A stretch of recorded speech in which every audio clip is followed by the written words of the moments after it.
নমস্কার বন্ধুরা, আজকের এই ভিডিওতে আপনাদের স্বাগত। এই ভিডিওতে আমরা জানব আজকের দিনে কোথায় কোথায় ইনস্টিটিউশনাল ইনভেস্টররা কিনছে। ইনস্টিটিউশনাল ইনভেস্টর বলতে প্রমোটার, ডিআই এবং এফআইদের আমরা বলি। প্রমোটার, এফআই এবং ডিআইদের স্ট্রং হ্যান্ডও বলা হয়। রিটেল ইনভেস্টররা উইক হ্যান্ড। আমরা জানব ইনস্টিটিউশনাল ইনভেস্টররা কোথায় কোথায় বাই করছে। ইনস্টিটিউশনাল ইনভেস্টররা যেখানে বাই করে সেটা এক দুদিনের জন্য নয়, সেটা কয়েক মাস বা কয়েক বছরের জন্য বাই করেন। এটার অর্থ স্মার্ট মানি ব্যবহার করা হচ্ছে বাজারে। তাদের কাছে এই কোম্পানির বিজনেসের ব্যাপারে ভরসা আছে, যে কোম্পানির ফিউচার আর্নিংয়ের সম্ভাবনা বেশি আছে। আমরা চাইলেই সেই কোম্পানিগুলোকে জানতে পারি এবং ট্র্যাক করতে পারি। তাহলে শুরু করা যাক। প্রথমে আমাদের যেতে হবে স্ক্রিনার.in-এ এবং স্ক্রিনার এর নিচে এই স্ক্রিন অপশানটিকে ক্লিক করতে হবে। আমাদের সামনে ক্রিয়েট নিউ স্ক্রিন এই অপশানটি চলে আসবে, সেখানে ক্লিক করতে হবে। ক্লিক করার সাথে সাথে ক্রিয়েট এ সার্চ কোয়ারি একটি অপশান আসবে। এখানে আমাদের কিছু প্যারামিটার দিতে হবে, যে প্যারামিটারের সাহায্যে আমরা খুঁজে পাব মাল্টিব্যাগার কিছু স্টক। এর জন্য কিছু প্যারামিটার আমরা দিয়ে দেব। প্রথমেই যে প্যারামিটারটা আমরা দেব সেটা হচ্ছে ডিআই হোল্ডিং যেন 10%-এর বেশি হয়, এবং তারপরে অ্যান্ড দেব। চেঞ্জ ইন ডিআই হোল্ডিং যেন 0.5%-এর বেশি হয়। তার মানে ডিআই হোল্ডিং গত কোয়ার্টারে যেটা ছিল তার থেকে অন্তত যেন 0.5% বাড়ে। মানে ধরা যাক কোনো কোম্পানির শেয়ারে ডিআই হোল্ডিং ছিল গত কোয়ার্টারে 10%, সেটা যেন এই কোয়ার্টারে 10.5% হয়। ঠিক একইভাবে এফআই হোল্ডিং 10%-এর যেন বেশি হয়, এবং তারপরে অ্যান্ড দেব। এখানেও চেঞ্জ ইন এফআই হোল্ডিং যেন 0.5% বাড়ে। তাহলে আমরা দুটো প্যারামিটার নিলাম, এক ডিআই হোল্ডিং 10%, এফআই হোল্ডিং 10%, এবং চেঞ্জ ইন ডিআই এবং চেঞ্জ ইন এফআই হোল্ডিং সেটা যেন 0.5% হয়। মানে এফআই এবং ডিআই গত কোয়ার্টারের থেকে এই কোয়ার্টারে যেন তাদের স্টেক বাড়ায়, এমন স্টককে আমরা খোঁজার চেষ্টা করছি। আপনারা জানেন শেয়ার বাজারে 8,000-এরও বেশি কোম্পানি আছে। সব কোম্পানিকে ট্র্যাক করা আপনার পক্ষে সম্ভব নয়। এই স্ক্রিনারের সাহায্যেই এইভাবেই স্ক্রিনিং করে আপনি কিছু স্টককে আলাদা করতে পারবেন এবং সেটাকে অ্যানালাইসিস করতে পারবেন। এরপরেই আমরা রান দিস কোয়ারিতে চলে যাব। রান দিস কোয়ারিতে গেলেই আমাদের সামনে 18টি স্টক এসে যাবে। তাদের মধ্যে আছে আপার ইন্ডাস্ট্রি, ক্যাম্প service, KFin technology, CMS infosystem, APL Apollo tube, Redington, Kaynestech, CARE rating, Titagarh rail, Ethos limited, BSC, Aurobindo limited, Bajaj finance, home first finance, Sapphire food, Equitas small finance, Lupin, FSN e commerce, Nykaa. এই 18টি স্টক আমাদের সামনে চলে আসবে। আপনাকে আলাদা আলাদা করে অ্যানালাইসিস করতে হবে এই কোম্পানিগুলোকে, এর financial statement, balance sheet, holding, এই ধরনের জায়গাগুলো আপনাকে ভালো করে বুঝতে হবে। আমাদের সামনে প্রথমেই আছে আপার ইন্ডাস্ট্রি। এই শেয়ারটিকে একটু দেখে নেওয়া যাক। আমরা যদি আপার ইন্ডাস্ট্রি দেখি তাহলে আমরা দেখব আপার ইন্ডাস্ট্রির ফেস ভ্যালু 10। ফেস ভ্যালু 10 মানেই বোনাস বা স্প্লিটের সম্ভাবনা বেশি থাকবে ফিউচারে। প্যাক রেশিও যদি দেখেন তাহলে 1.01, প্রায় 1-এর কাছাকাছি, সেদিক থেকে under valued stock. Peg ratio 1.5 মানে ওভার ভ্যালুড। প্যাগ রেশিও 1 বা 1-এর নিচে হলে সেটা আন্ডার ভ্যালুড স্টক ধরা হয়।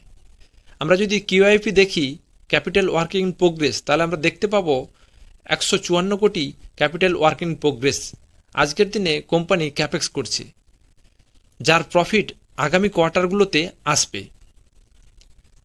আরেকটা জিনিস যেটা দেখার, প্লেজ পার্সেন্টেজ এখানে 0 আছে। কোম্পানির প্রমোটার্স কোনো শেয়ারকে বন্ধক রাখেনি। ডেপ টু ইকুইটি সেটা যদি দেখি, আমরা দেখব 0.17। কোম্পানির খুব কম ডেপ আছে। যদি আমরা চার্ট দেখি, তাহলে আমরা দেখতে পাবো আপার ইন্ডাস্ট্রি শেয়ারটি সবসময় 50 দিনের মুভিং এভারেজকে সাপোর্ট করেই ওপরের দিকে উঠে যাচ্ছে। প্রফিট অ্যান্ড লস এই জায়গাটি একটু দেখে নিতে হবে। অপারেটিং প্রফিটের কলমটি যদি দেখেন, তাহলে দেখবেন লাস্ট 4 বছরে আপার ইন্ডাস্ট্রি তার অপারেটিং প্রফিটকে বাড়িয়েছে। 2021 সালে যেখানে ছিল 440 কোটি, সেটা 2022 সালে হয়েছে 578 কোটি। 2023 সালে সেটা হয়েছে 1267 কোটি। ট্রেলিং 12 মান্থে হয়েছে 1524 কোটি।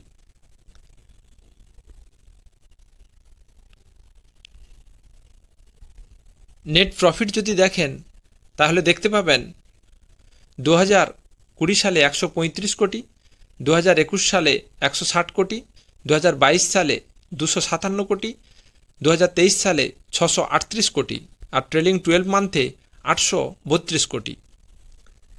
কোম্পানির এপিএসও দিন দিন বেড়েছে। ট্রেলিং 12 মান্থে 214, 2023-এ ছিল 166, 2022-এ ছিল 67, 2021-এ ছিল 41, 2020-তে ছিল 35।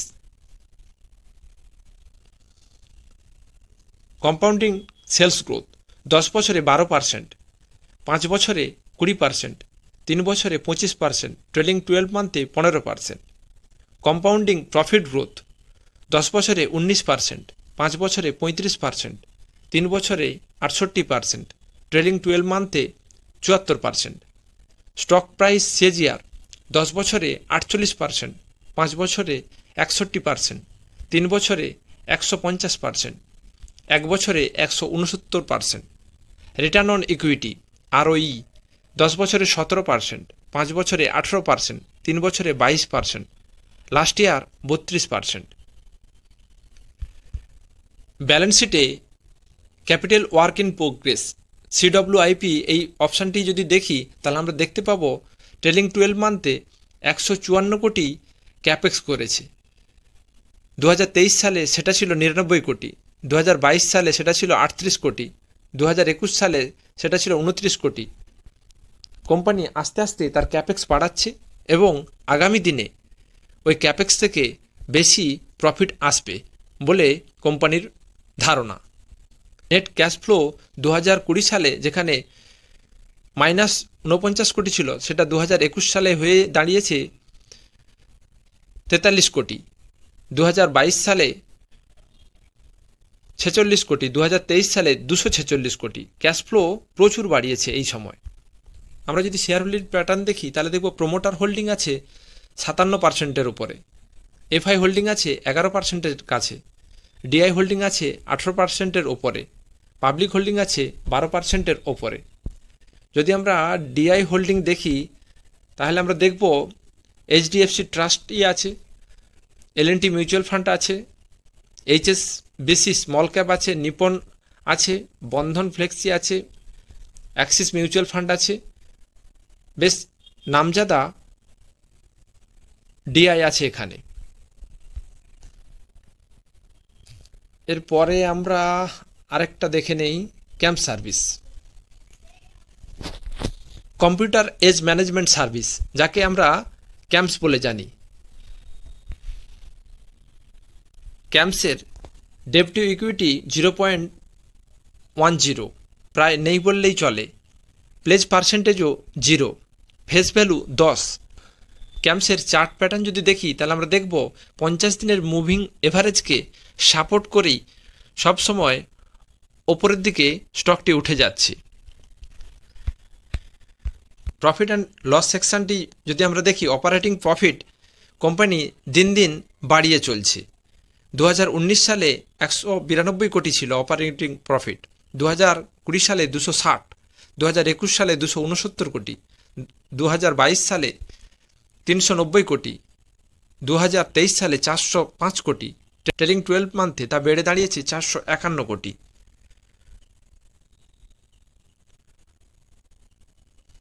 অপারেটিং প্রফিট মার্জিনও বেড়েছে। 2019 সালে 30% ছিল, 2020 সালে 39% হয়েছে, 2021 সালে 40%, 2022 সালে 45%, 2023 সালে 44%, ট্রেলিং 12 মান্থে 45%। আমরা যদি ইপিএস দেখি তাহলে আমরা দেখব ট্রেলিং 12 মান্থে 63, 2023 ছিল সেটা 56, 2022 ছিল 59, 2021 ছিল 44, 2020 ছিল 33, 2019 ছিল 23।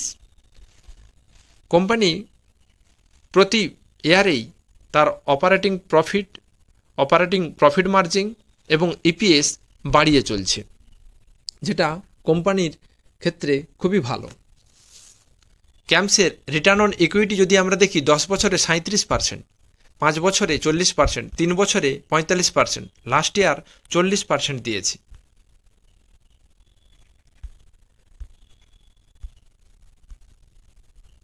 নেট ক্যাশ ফ্লো পজিটিভ হয়ে গিয়েছে 2023 সালে।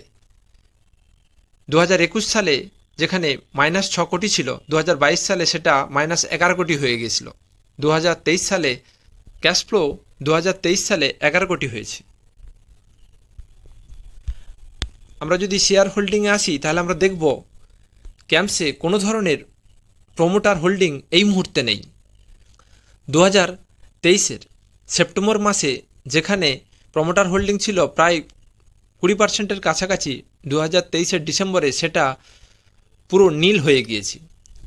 এফআই হোল্ডিং 38% থেকে বেড়ে 47% হয়েছে, ডিআই হোল্ডিং 16% থেকে বেড়ে 23% হয়েছে এবং পাবলিক হোল্ডিং 25% থেকে বেড়ে 29% হয়েছে। ডিআই এর মধ্যে যদি আমরা দেখি এলআইসি আছে, এইচডিএফসি ব্যাংক আছে, এসবিআই স্মল ক্যাপ আছে, আইসিআইসিআই প্রুডেন্সিয়াল আছে, ইউটিআই মিড ক্যাপ আছে, এসবিআই লাইফ ইন্স্যুরেন্স আছে। এরকমই অনেক ভালো মিউচুয়াল ফান্ড ক্যাম্পসে তাদের শেয়ার হোল্ডিং রেখেছে। এইভাবেই আপনাকে আলাদা আলাদা করে অ্যানালাইসিস করতে হবে সমস্ত কোম্পানিকে, তাদের financial statement, balance sheet, share holding, এই ধরনের জিনিসগুলো আপনাকে ভালো করে দেখতে হবে। তারপর যদি কোন কোম্পানিতে আপনার কনভিকশন বেশি হয় তাহলে আপনি সেই শেয়ারটিকে ট্র্যাক করুন, ওয়াচ লিস্টে রাখুন। কোয়ার্টারলি রেজাল্ট বা ভালো খবরের জন্য অপেক্ষা করুন। যখন পজিটিভ সিগন্যাল পাবেন তখন কেবল সিস্টেমেটিক ম্যানারে স্টকটিকে পারচেস করুন। এই ভিডিওটি এডুকেশন পারপাসে বানানো হয়েছে, কোনো রকম স্টক রেকমেন্ডেশনের জন্য নয়। ইনভেস্ট করার আগে আপনি নিজে রিসার্চ করুন, কারণ আপনার টাকা লাভ হলেও আপনার, লস হলেও আপনার। আলটিমেট ডিসিশান আপনাকেই নিতে হবে। যদি ভিডিওটি হেল্পফুল হয় তাহলে একটা লাইক করে চ্যানেলটিকে সাবস্ক্রাইব করে দেবেন, যাতে এরকম ইনফরমেটিভ ভিডিওর নোটিফিকেশান আপনি পেতে পারেন। ধন্যবাদ। জয় হিন্দ।